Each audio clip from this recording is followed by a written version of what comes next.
My guest tonight is David Delk, who's with the Alliance for Democracy and also the Progressive Party here in Portland, or I should say in Oregon. In Oregon, right? yes. In Oregon, yeah, right. Statewide party. Statewide party, and it's been doing some good things, and I know that the Working Families Party has often gone behind your candidates too as well. So I think that's I think a lot of both, because the Working Families Party doesn't do their own candidates; they back other people. Right. Yeah, and the Progressive Party does as well, but not as much so. And we try to run our own candidates whenever we can. Right. So obviously, we're going to do a lot of stuff about politics tonight.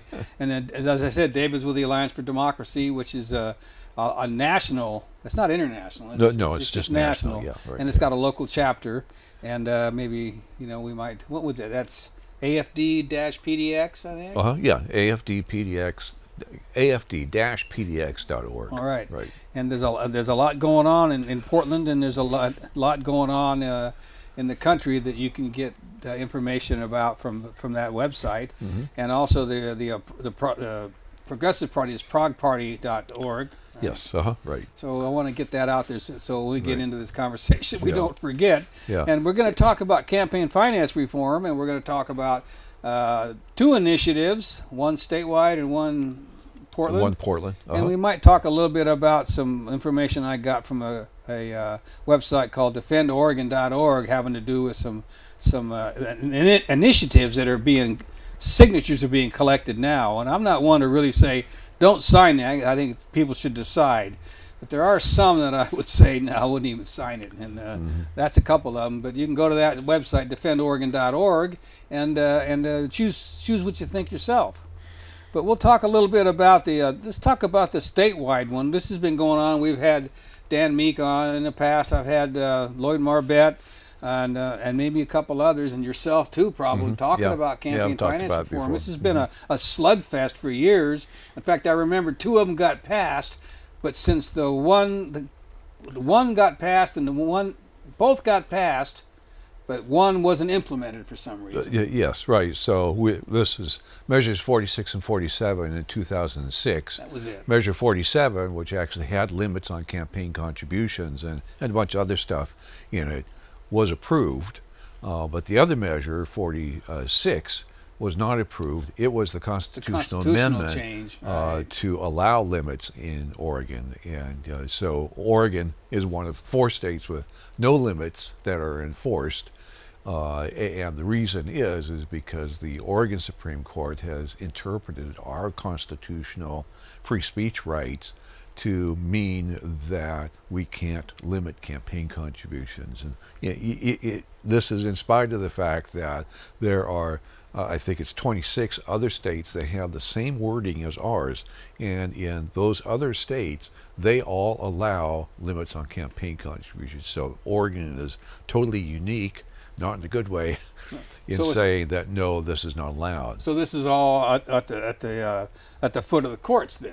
Yes, right, yeah. So this first measure would amend the state constitution to allow limits on campaign contributions. So you're taking another pass at 47, yes. Then, whatever that one was. 46, well, right. 46 was a constitutional one. Right, right. So people are really reticent about messing with the Constitution. So I used to really hear that a lot, and I don't hear that a lot anymore. I'm not sure that's the case anymore. Yeah. So, well, it's been 12 years, so yeah. I think a lot can change in a year, let alone. Yeah, and the other part of that is that people are really aware of the influence of money in politics, and they really want to do something about it. And so if we tell them that the only way in Oregon that we can do that is through a Constitution amendment, and we show them the amendments, really short, we show them the amendment, they're like, yeah, let's do that. Mm-hmm. Yep. I was just going to say that, some of these campaign finance reforms can get pretty convoluted and complicated to the layman, but this one here is pretty straightforward. Just 2 sentences going to be added, and, and either you agree with it or you don't. Yeah. What's the language? Let me just read it. This is what would be added to the Oregon Constitution to allow limits. So it isn't going to take the place of anything. It's just going to be it's added. just added, right? Yeah. Laws consistent with the freedom of speech guarantee of the U.S. Constitution may regulate contributions and expenditures of any type or description to influence the outcome of any election, provided that such laws are adopted or amended by an elected legislative body by a three-quarter vote of each chamber, or by initiative. That's a pretty high bar, or by initiative. Or by initiative, which is what we really want to do, is have these kinds of things done by the initiative process. What our fear is that if we do that, and we don't have this high bar in there for the legislature will undo them. That was a mistake that happened before. It has happened 4 times in Oregon's history. Oh, really? 4 times. And most recently, it was in one of the Dakotas. In November, they passed a anti-corruption law, and before it could even go into effect, the Republican-controlled legislature there threw the whole thing out, in spite of the fact that the voters there had approved it. And it never went into effect, and they tossed the whole thing out. They didn't even have the excuse that they had in Oregon that it was against their constitution. They just threw it out. They just threw it out. Yep, they just threw it out. Well, Republicans never do that, do they?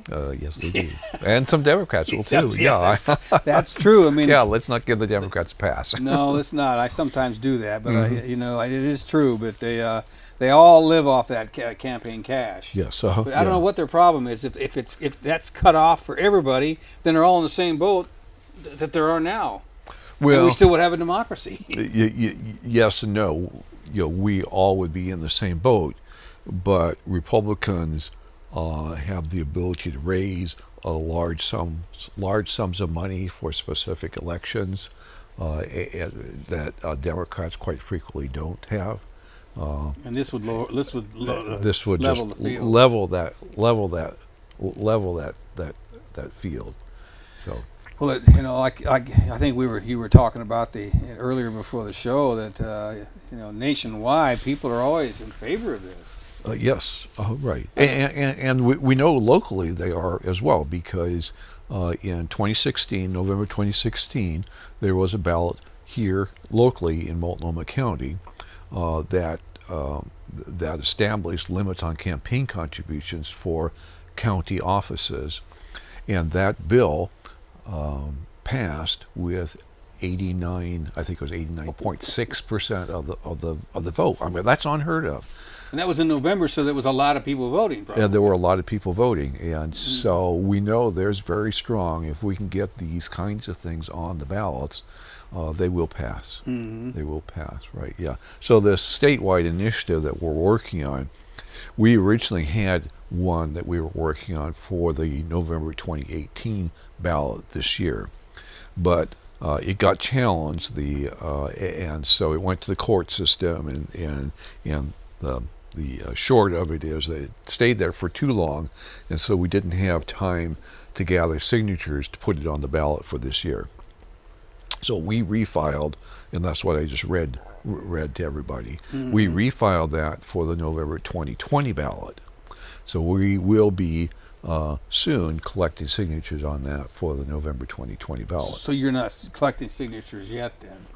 The process is you have to gather 1,000 valid Oregon signatures to have the Attorney General write a ballot title, and then it probably gets challenged. I was just going to say, I hear that all the time. Yeah. Right, yeah.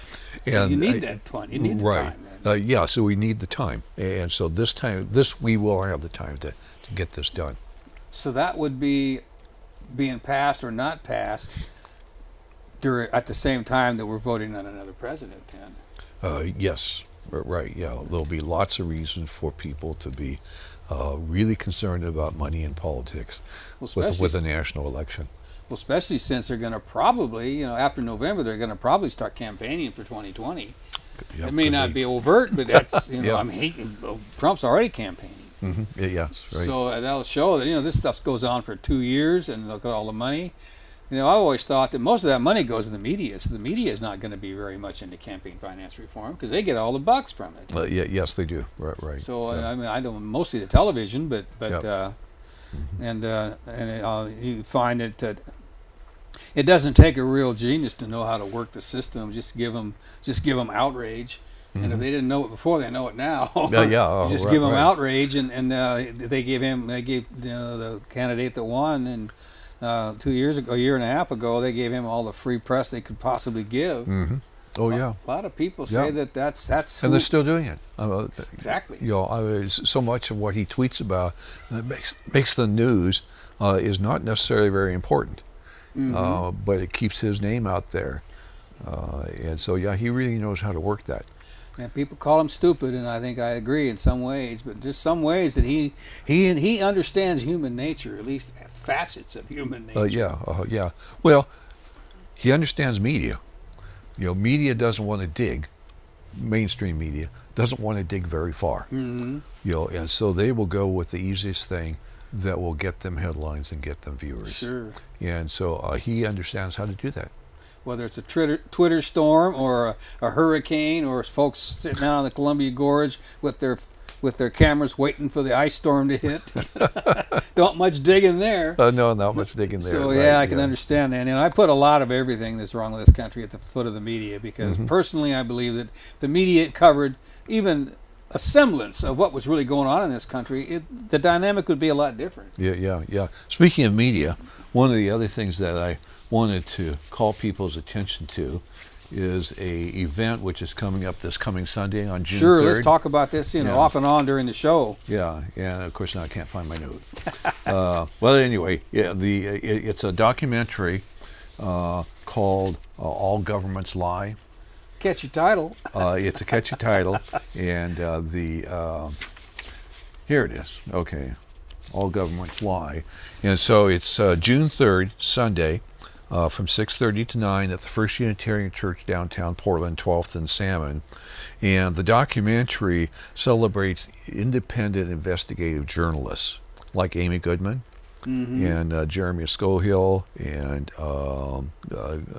Glenn Greenwald. Greenwald, right. Yeah, who do all that reporting that mainstream media should do, but never does. And risk getting arrested like Amy did at the DAPL pipeline. Right, yeah. And so this movie is called All Governments Lie, Truth, Deception, and the Spirit of I.F. Stone. And you probably know who I.F. Stone is. I know the name, but I'm not placing it right now. All right, He was a journalist? He was a journalist from, he published a short newsletter that went out, I think, weekly, from 1953 or 54 through the early 70s, and he was an investigative journalist. So he talked about all these issues of war and racism, and all these things were important back then. They're still important issues now, even more so. Yeah. And so he did that. So this is this film talks about our journalists today that carry on that spirit of I.F. Stone. And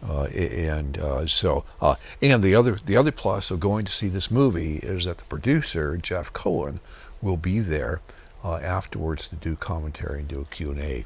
And he is the founder of FAIR, which is Fairness and Accuracy in Reporting, and co-founder of RootsAction.org. And he used to be a commentator on CNN. He was on MSNBC and even Fox at one time. That was during the Iraq War, probably. Yeah, he was probably one of the ones so. Him and Norman Solomon both were speaking out against that. Yeah. So just again, all governments lie, truth, deception, and the spirit of I.F. Stone. Sunday, June 3rd, 6:30 at the First Unitarian Church at Southwest 12th and Salmon. Well, considering the whole hullabaloo of alt facts and all that that's going on right now, that people cannot believe what's going on in the media, all governments lie. Maybe he could also subtitle that, and some media too. So people don't know what to believe. We talked about major media. They all jumped on the bandwagon to the lead up to the war in Iraq. and Yeah. it was the type of media you're talking about, the ones that were saying, "Hey, wait a minute." Yeah. You know, same thing with Gaddafi, same with Saddam. All these people being demonized, and possibly Assad too. That they demonize these folks because they don't like them, and I'm sure there's probably some things that they do that isn't really cool. But Yeah. are they really any different than the strong arm men that we support? Probably not. No, not a whole lot. And then there's the other part of the media story, which is the stories that they ignore. Really, It's a bigger part of yeah. Really, right now there should be a lot of news stories about what's happening in Yemen and what our role is there, and starvation, disease, famine, and displacement of millions of people. And we're dropping drone bombs there too, aren't Where we? we are doing that, and we're coordinating with the Saudis, giving them the coordinates of where they should be bombing, and providing them with the weapons. And right now, there's a new proposal, $2 billion to provide more bombs to Saudi Arabia. And where's the press on this? That's Where's a good the press? point. I saw something on Facebook one time that this missile was whatever, $100,000, $200,000 is being used to drop a bomb on a $50 hut for someone who makes Yes. $20 a month. Right. Yeah, I know the numbers weren't right, but I mean it gives you an idea of the proportions anyway. Is what I'm talking right. about. And you had what media is not covering. I think you're right. Is probably the most important part, because what they're covering up by not covering it. Yes. Right. Yeah. Trying to phrase that right there. Yeah. But and what's going on in Nicaragua as well. There's some serious things down there, and I know that the CIA is involved in that, but you don't hear about it even happening. Let alone the collusion that we have in it, like we did during the Reagan years in El Salvador, Nicaragua, all them countries. Yeah. And it's never going to change if we keep putting the same people in office, and it's all the money that's coming from the arms manufacturers. That's where a lot of this campaign finance reform is needed, because of all that. It's a loop between the arms manufacturers and the local, not local, but the statewide senators and the other Congress people. The money's just going back and forth. They get the contracts for the arms manufacturers, and they kick back some of that for the campaign. And it's the only way it can be broken is to stop the money from coming to them. Well, it is.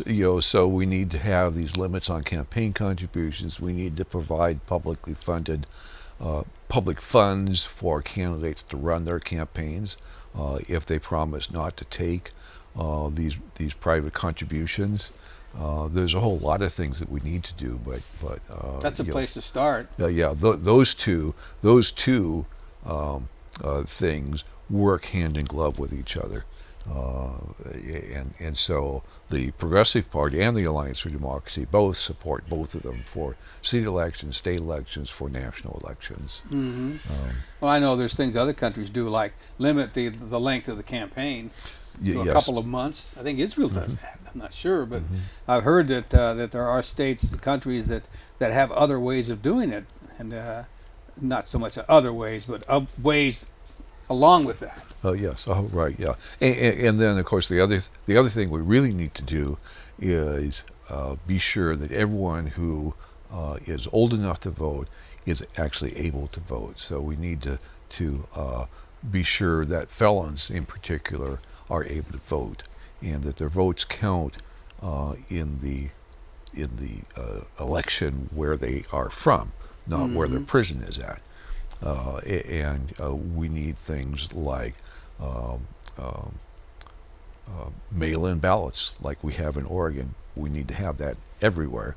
Maybe we need to have a national holiday where everybody can get to the polls and have that national holiday long enough that everyone actually can. And like if you had it on a Sunday, for instance, well then there are some probably I shouldn't say fanatical Christians, but fundamental, right? Yeah, Christians who would object to doing that on a Sunday. So you want them to vote, You may not agree with it, but you want them to vote. Mm-hmm. So one idea was to do it from Friday night midnight.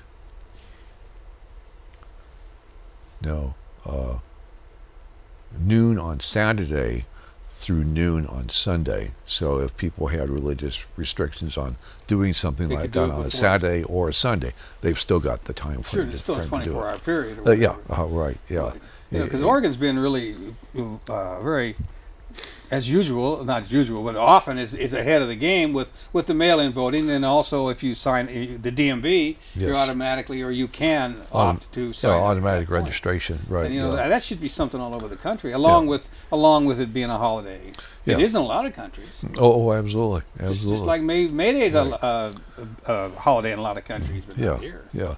And, governments should really sponsor advertising or promotions to get people to go vote. And really emphasizing, not saying, vote on this candidate or whatever, but just the idea Exercise. that you need to exercise your right. Because we have fought long and hard, and we're continuing to fight long and hard for this right to vote. Well, yeah, if a person pays any attention to what's going on in a lot of these states with the gerrymandering and the demands that you have, proof of who you are, and all these different ways that it's almost always the right wing that is working to keep people of color and poor people from voting, and students right. across the country. That dynamic has been very, very powerful. Yeah, it has. And there was one Republican some years ago that was very, very clear about this. The fewer people that vote, the better for the Republican Party. So something to that effect. It right? sure proved that way with this.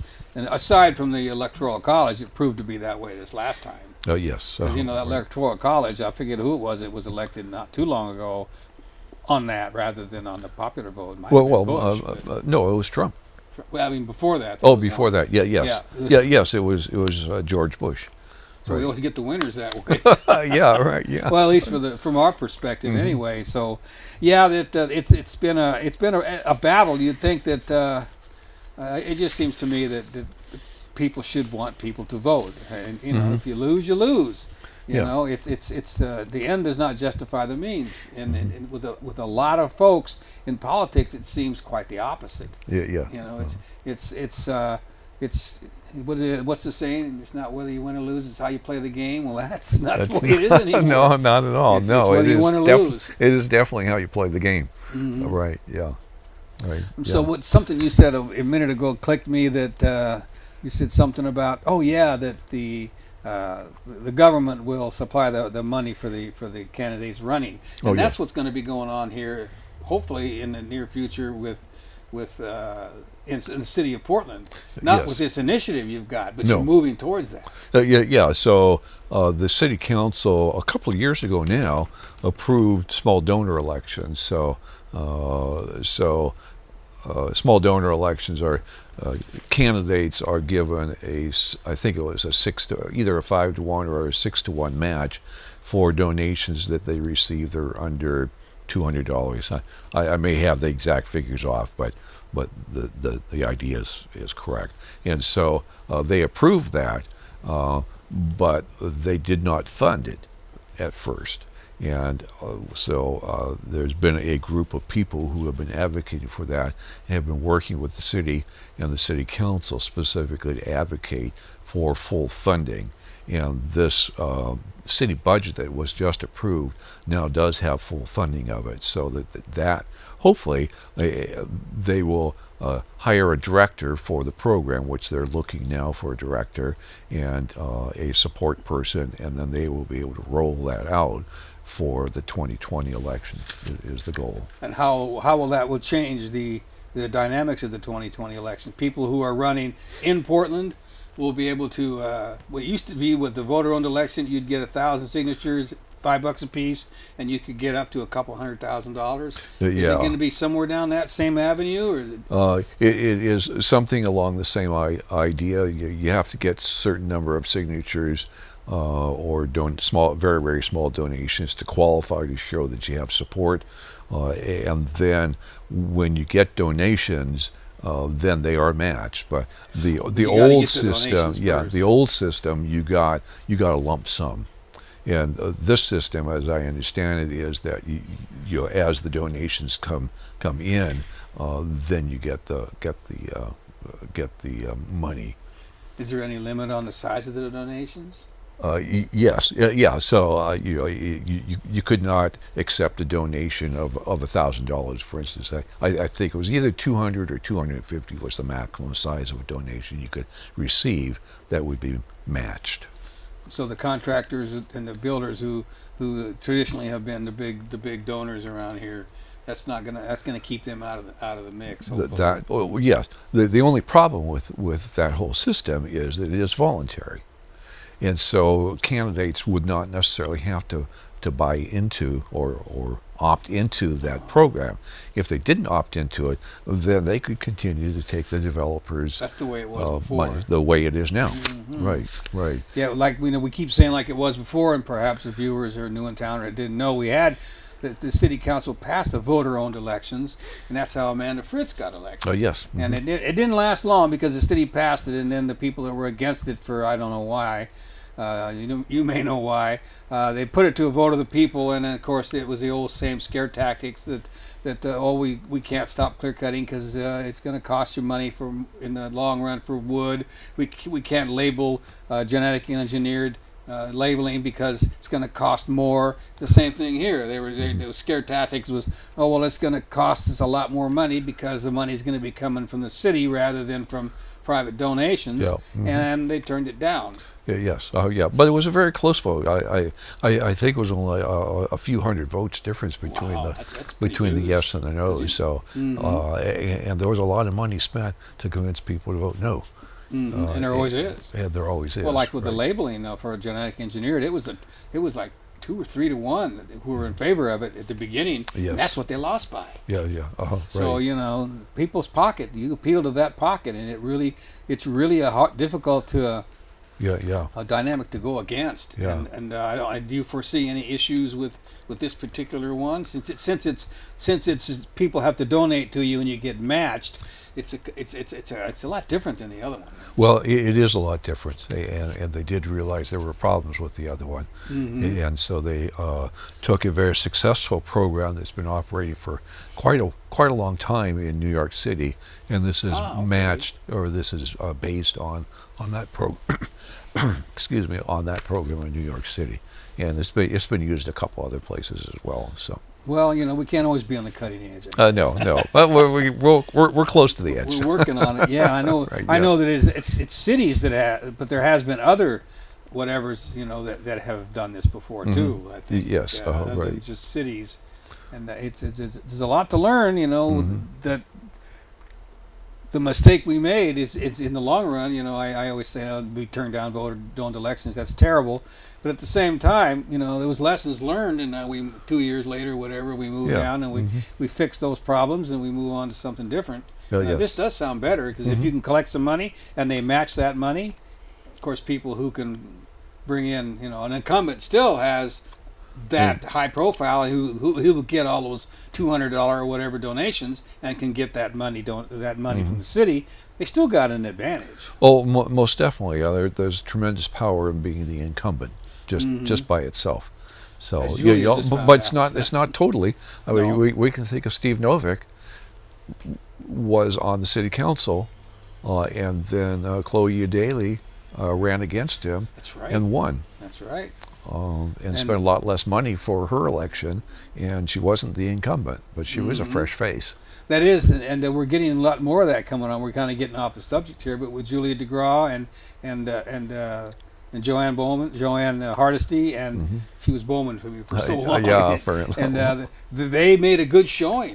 Yes. And if this dynamic was in place that we talk about with this election, they'd have had a whole lot more money, and it may not have turned out different, but the numbers would have probably been different. Yes, right. Yeah. So and Julia DeGraw was she was an excellent candidate. She really was, and she has promised that she's not going away.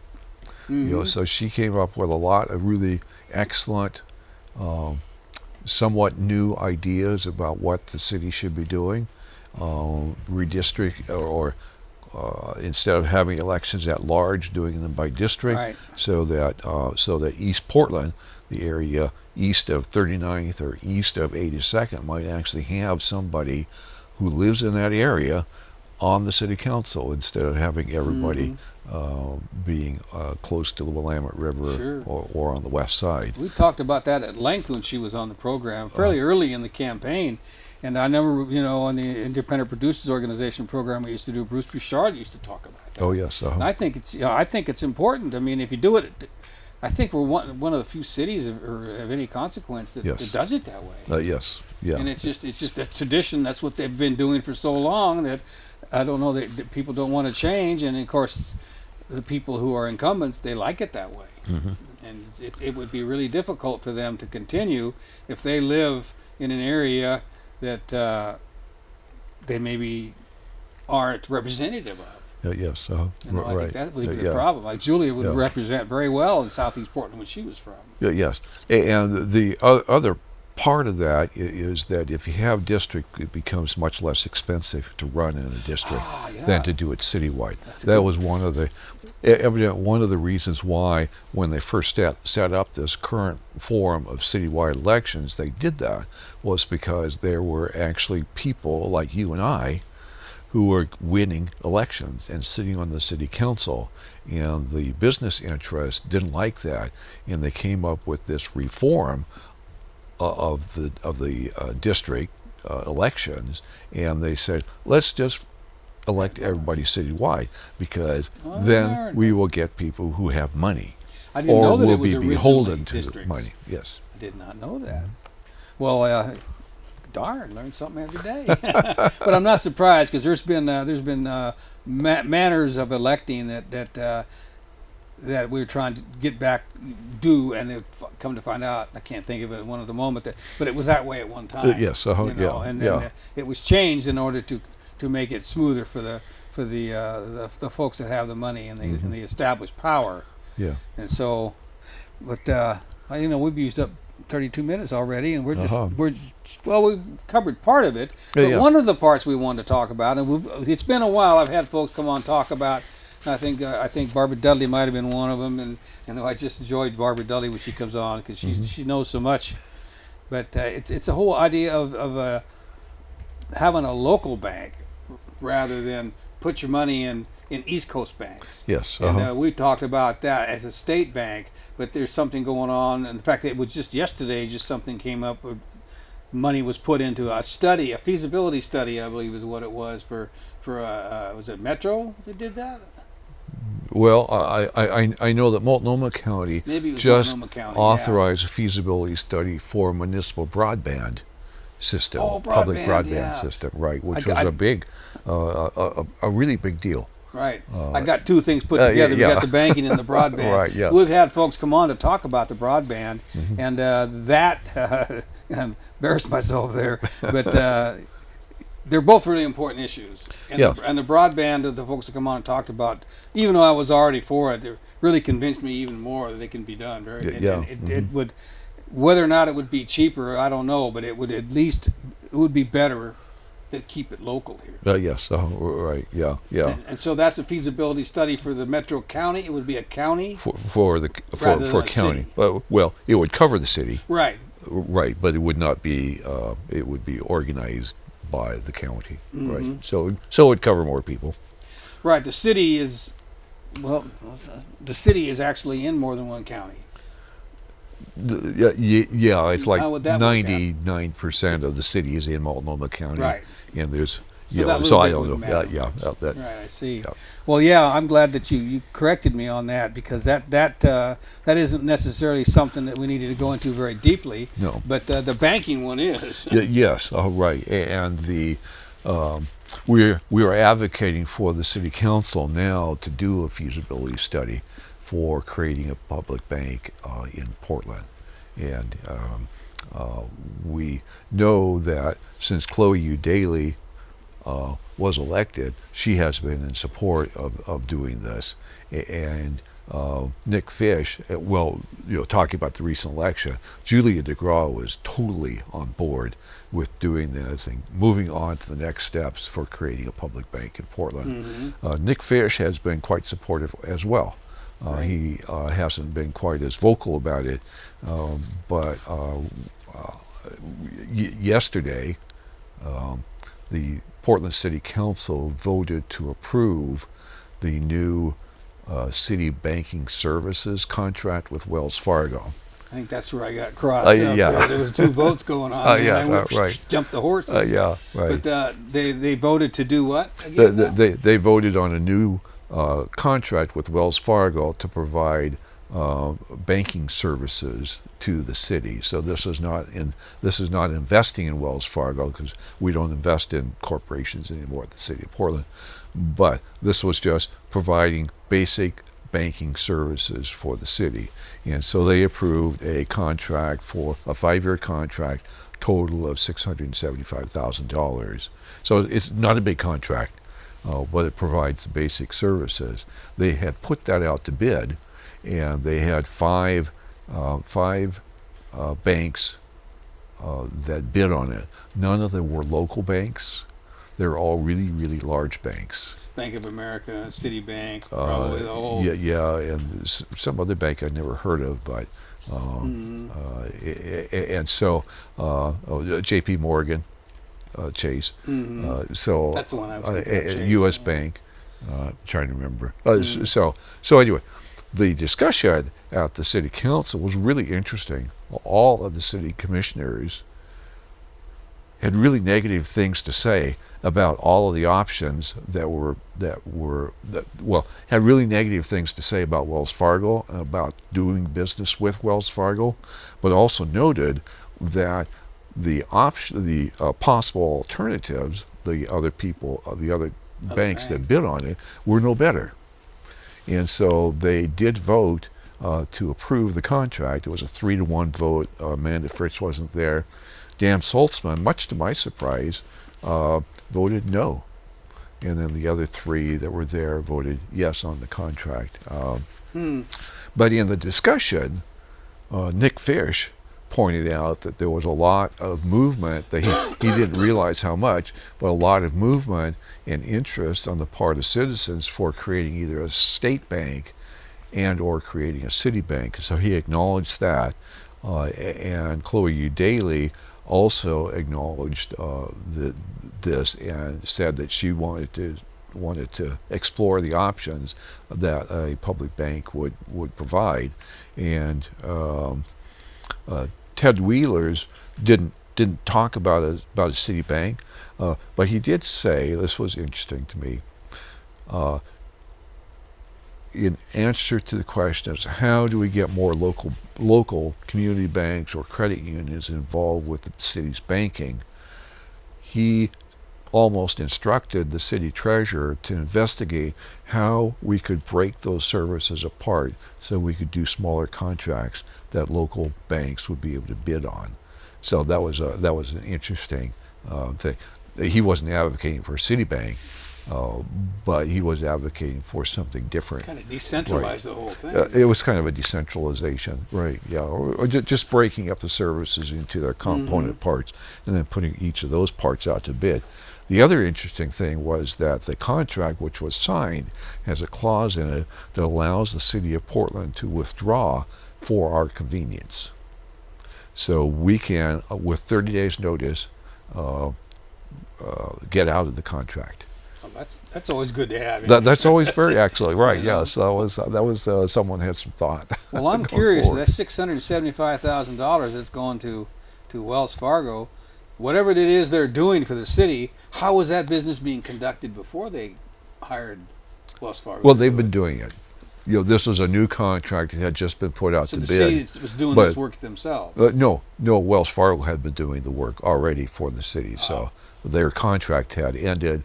It was time to go out to bid again. They went out to bid, and now they've won the contract again. So this really doesn't have anything to do with a state bank. No. But the whole idea of a state bank, or even Portland could set it up so that they had their own bank. And as I took it to mean when I was interviewing Barbara Dudley, and there's one state, North Dakota, that already does it, and they sailed right through the 2008 issues. Yes. And so that is that the city or the state or whatever, they have a bank where they put their money in, and then they allocate that money and to businesses or whatever, rather than that money going to an East Coast bank, and you have to deal with that behemoth rather than within your own state. Yes. Is that pretty like Rachel would say, is that just about right? That's just about right. Yeah, that's just about right. 'Cause I probably missed some nuances there. Well, the Bank of North Dakota is able to take their money that's generated within the cities and the counties and the other municipalities in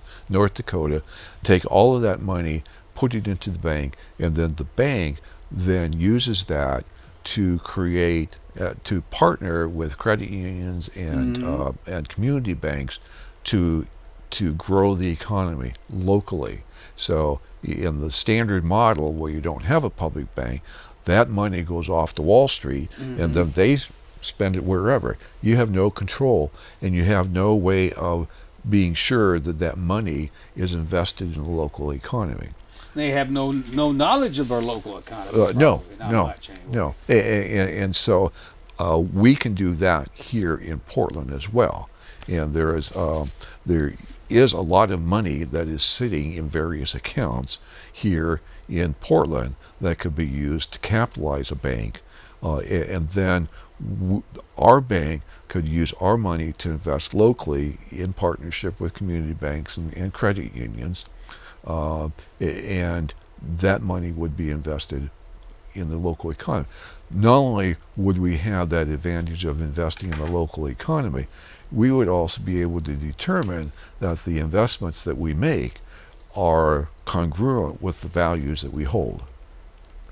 So unlike the big to-fail banks that take the money and then invest it in derivative swap stuff, and all of this really risky basically behavior, gambling with it.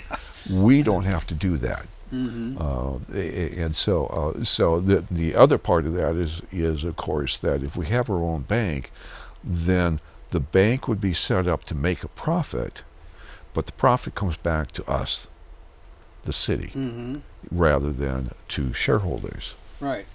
And as I recall, it's costing us to invest that money in East Coast banks. Well, yes. We would save that expense, that interest or whatever right off the bat, right? Yeah, we did. We looked at the 2016 Comprehensive Annual Financial Report for the City of Portland, which is a report that all municipalities have to file. And what we found is that our bond debt to Wall Street was almost $3.4 billion. And so it cost us that much for us to give them the money, to hold the money? It was that's how much we owed to Wall Street for bonds. Oh, okay. Okay. And what we had done that year is we had paid $107.6 million on that debt. So a really small amount. We paid almost $44 million in interest, and then some additional fees. So we paid an extra 41% to Wall Street over the value of what we got for it. 41%. And that's just in 1 year. And we've been doing it since day one, probably. Well, yeah, and we continue to issue bonds, and Wall Street continues to do that for us, and for that they get fees and interest. Sure. Right, and it's very, very expensive. And it's probably getting more expensive. Yeah. Well, I know if you have investments like with a bank, they take a certain percentage off the top of whatever profits you show or whatever. And that's, I don't know if that's exactly what's going on here, but basically they're making money off your money. Yeah. What it gets down to. Yeah. And this is them making money specifically from us, but they take that money and then they invest it elsewhere, or they gamble with it and make more money for themselves, right? Which doesn't come back to us. Right. And in fact, it may work against us as individuals, Yes. Oh, right. depending on who they're investing with, like with the Dakota Access Pipeline, or with the companies that are, cutting down forests in Borneo and endangering the orangutans, or whatever. You just mix and match a lot of those, or what's going on up in with the pipelines in Canada, and the fracking and the different things on the logging on the far west coast. Like with what they just nationalized a large pipeline, Trudeau.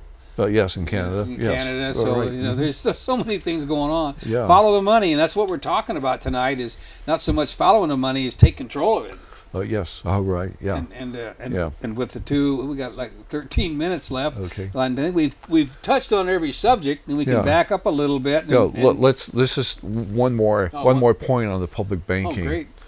I think that's a really important issue to me. Up until this point, there has, in the United States, well, worldwide, about 40% of the world's banking activity is done through some kind of municipal bank. I mean, there's all kinds of different forms of them, but 40%. That's what we're talking about creating here, is a municipal. A municipal bank, right, yeah. And so 40% is done through public banks worldwide. And in the United States, the only public bank that we have had is the Bank of North Dakota, which has been formed almost 100 years ago, so it has a long operating history. So we know that public banks can work in the United States, and they're stable, and they don't lose money. But just in the past month, there has now been a second public bank formed in the United States. America Samoa.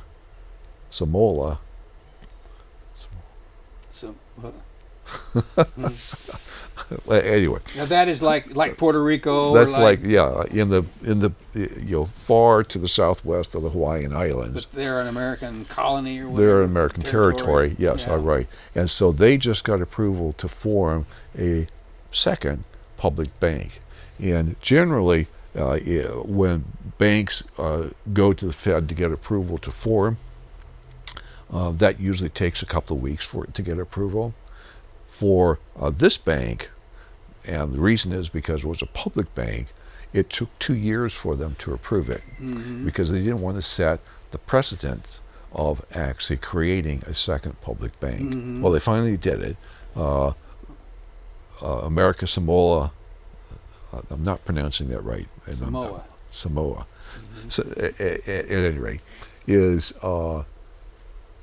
was serviced by the Bank of Hawaii for many years, and the Bank of Hawaii withdrew, and they didn't have any banks in those islands, and so that was the reason. There was none. There was nothing going on, and so they were very, very desperate for the banking activity to start it up. And it was like for 5 years there were no commercial loans whatsoever. I was just going to say, how did people do business? That's very, very difficult. So they decided they would form their own bank. And now 2 years after making that decision, it just got approved. So we have a victory.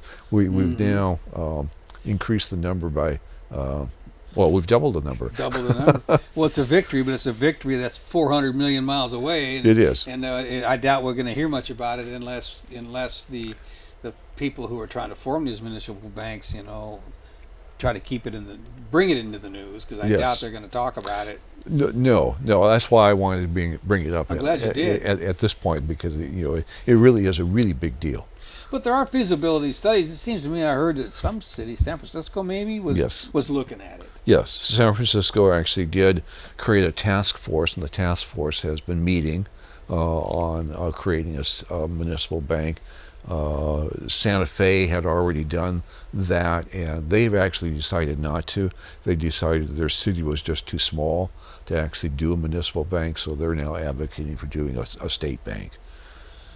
So Santa Fe is advocating for it, but what is New Mexico think about it? Well, Are they moving in that direction? there has been a strong movement in New Mexico for creating a state bank also, so they're just adding their fuel to the fire.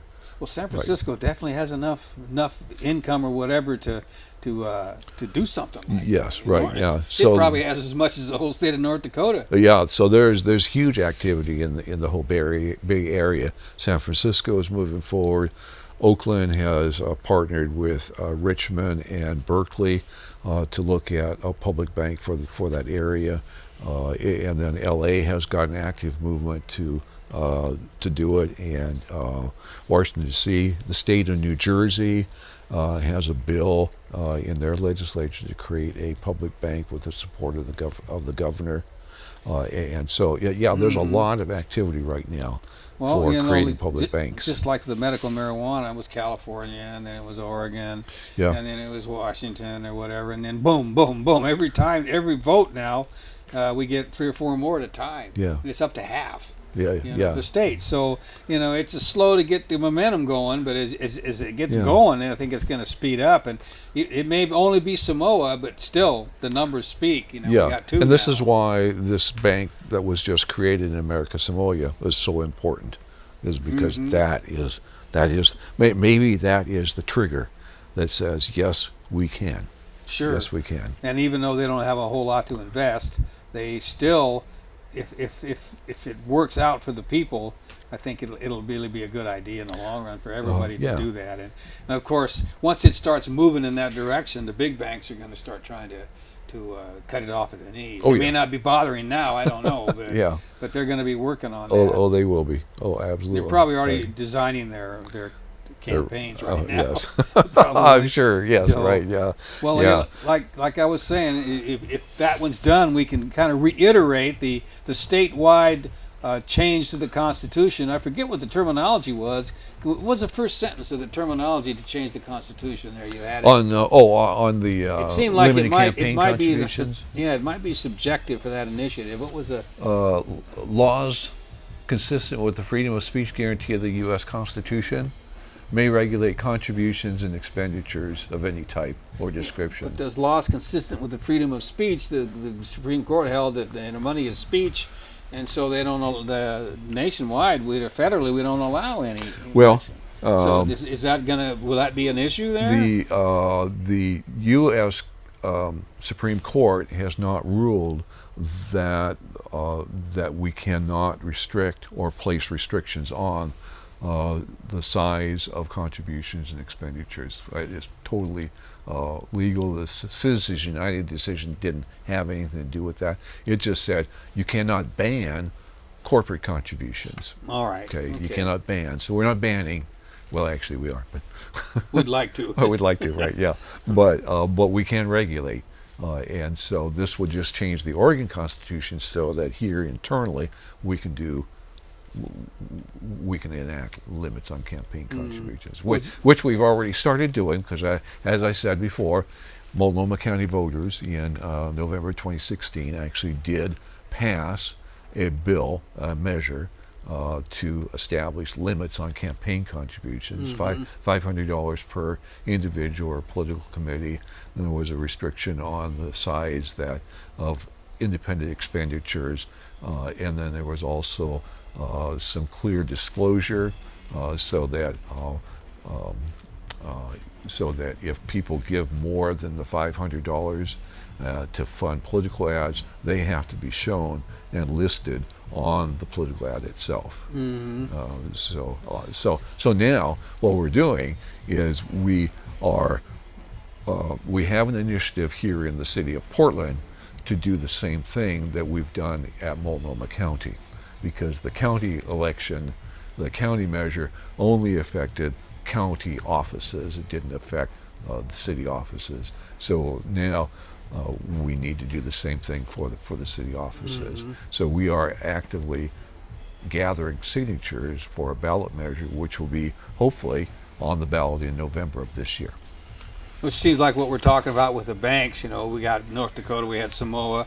It's starting small, and it's think globally and act locally. That's kind of what's going on here. We need McCain passed some sponsored a bill a few years back that got a little bit of campaign finance reform, but it had a lot of loopholes written into it, so people yes. could get around it. Yeah. So it's going to have to be locally, whether it's state or cities or whatever, are going to have to move forward with this, and eventually it's going to get the momentum that you're hoping it will for the banking, and what should work for the medical marijuana as well. Right, yeah. It seems like to me. So well, and it is all about doing momentum. And since we passed this one in Multnomah County, we're doing this one for the city of Portland. But we also know that in Columbia County, some people up there have taken our language from the county, adopted it for Columbia County, and they are going to try and get that on the November ballot as well. And I was talking with a friend of mine. 2020. Excuse me, yes. You said November, yeah.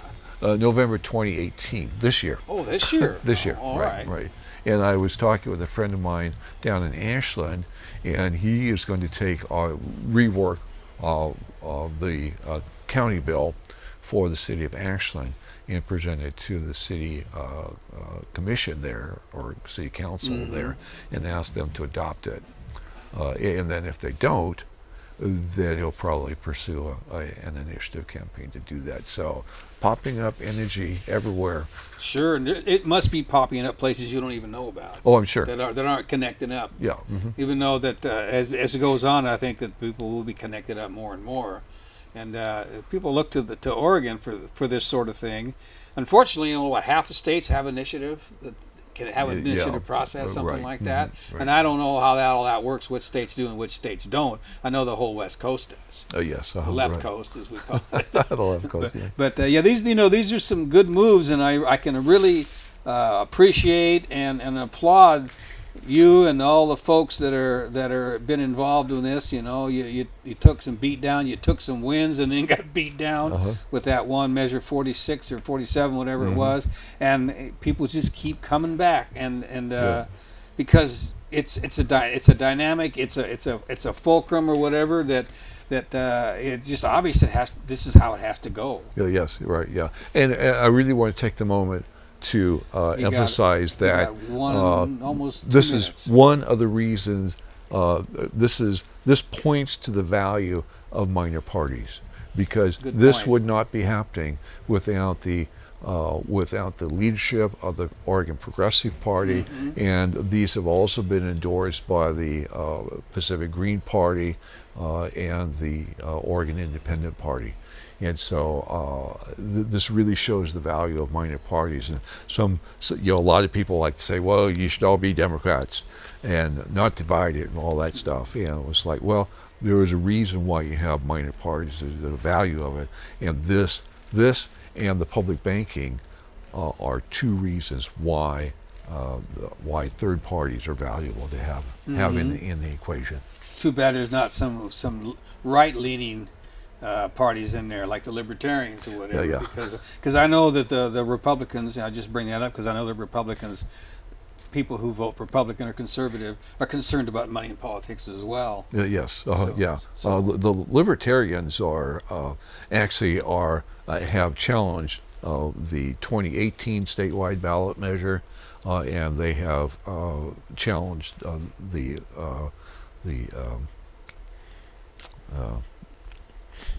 caption ballot title, for our 2020 ballot. All right, well, we're down to about 13 seconds. Thanks for tuning in, everybody. We tried to cover this as much as we could.